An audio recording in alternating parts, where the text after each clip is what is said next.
Welcome to American Song Factories, the birthplaces of popular music.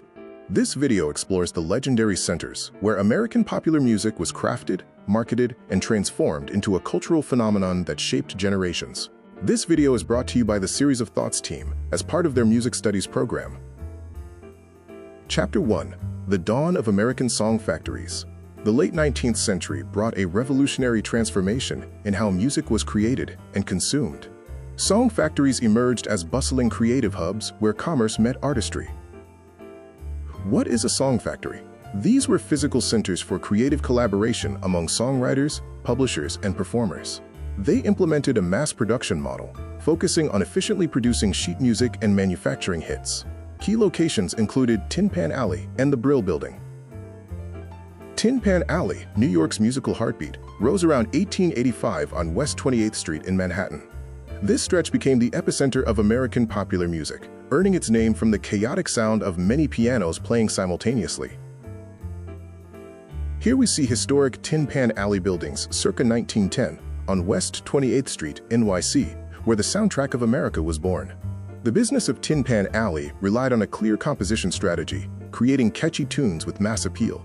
Marketing innovation involved employing, quote, song pluggers to perform songs and drive sheet music sales.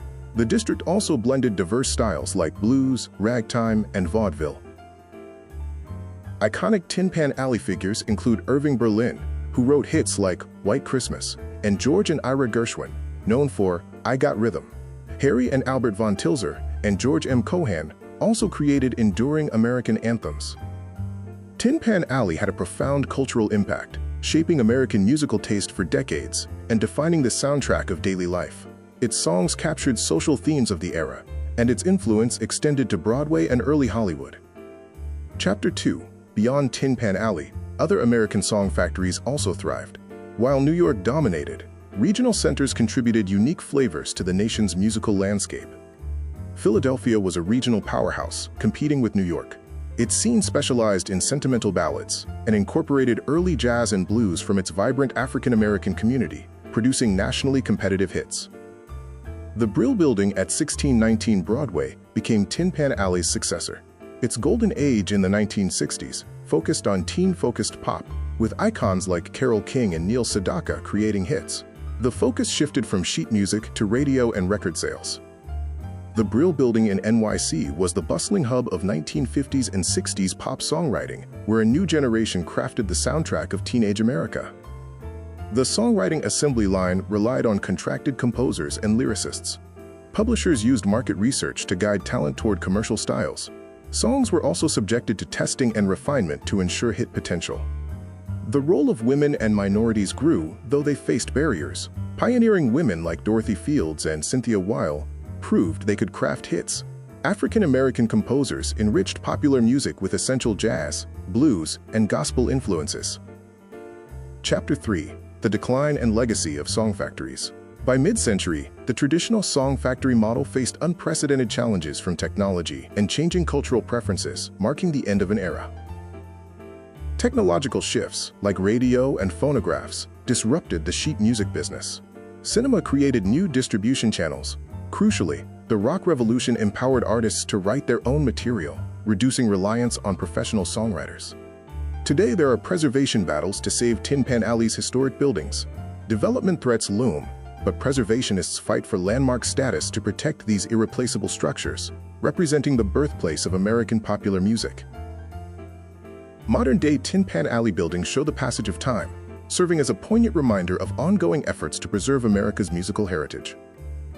The enduring influence of song factories is vast. They established fundamental industry foundations for music publishing. Their cultural legacy includes the Great American Songbook. The collaborative commercial model still influences hit-making globally. A case study: Irving Berlin's career path.